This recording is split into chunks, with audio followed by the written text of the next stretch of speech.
Hello and welcome to Inside Line. This week we look at a new sub-brand from BMW, a unique Rolls Royce, and the high-powered Mercedes-Benz F1 star Lewis Hamilton will be driving in Australia next month. But first on Drive's radar is the new Volkswagen Amarok dual-cab ute.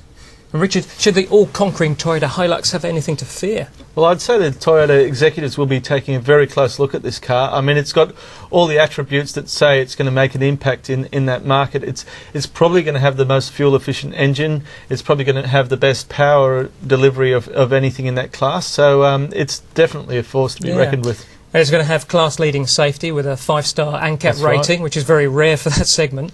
But what about quality, which has been a bit of a bugbear for Volkswagen? Yeah, I mean, reliability and also, the cost of ownership, repairs and all that sort of thing is something that Volkswagen is not necessarily as strong as the Japanese on it. So that is an area that they're going to have to watch for.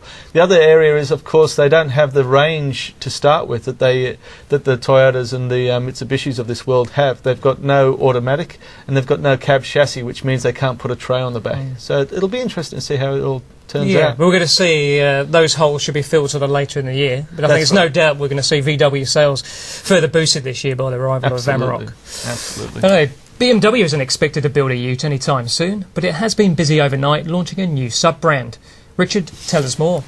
Yeah, well, they called it the I brand. They've got their M cars, which are their fire-breathing V8s, and now they've got the I cars, which are the sort of the environmentally sensitive range of cars. So, yeah, it's an interesting move. There's an electric car and a hybrid car to start off with. So, yeah, I'm not 100% convinced that it really fits in with the BMW brand, but we'll see how they go. Yeah, I mean, as far as luxury car makers go, I think they've been leading in terms of efficiency, and we're going to see the Vision Efficient Dynamics concept go into production under the I label, and I think we're going to see more I cars because there's I1, I2 that have been registered.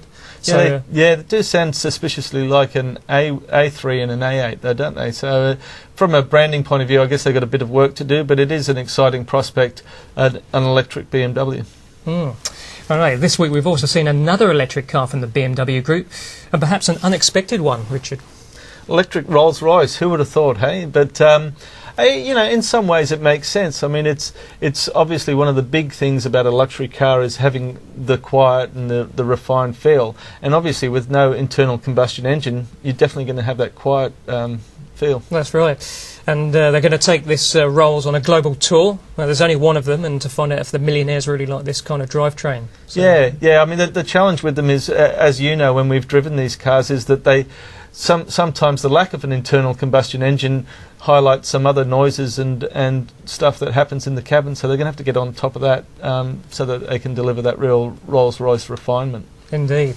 Now, Formula 1 star Lewis Hamilton could afford several Rolls-Royces, but for next month's Australian Grand Prix, the 2008 World Champion will be getting around Melbourne in a high-powered Mercedes-Benz G55 off-roader. Richard, you have to wonder if Mercedes and Hamilton are looking for more trouble. That's right. I mean, he got into plenty of trouble last year with the donuts, getting him, an infringement notice, and his car was impounded. This time it looks like he's set to upset the environmentalists as well, because this thing, I mean, it looks like a Hummer. The only difference is it probably uses more fuel. Yeah, and it's more powerful than the C63 that got him into trouble last year. So yeah, well, that's right. At least this one's all-wheel drive, so he's less likely to spin those wheels when he takes off. That's right. Anyway, that's it from Inside Line this week, but you can read more about today's topics on Drive.com.au.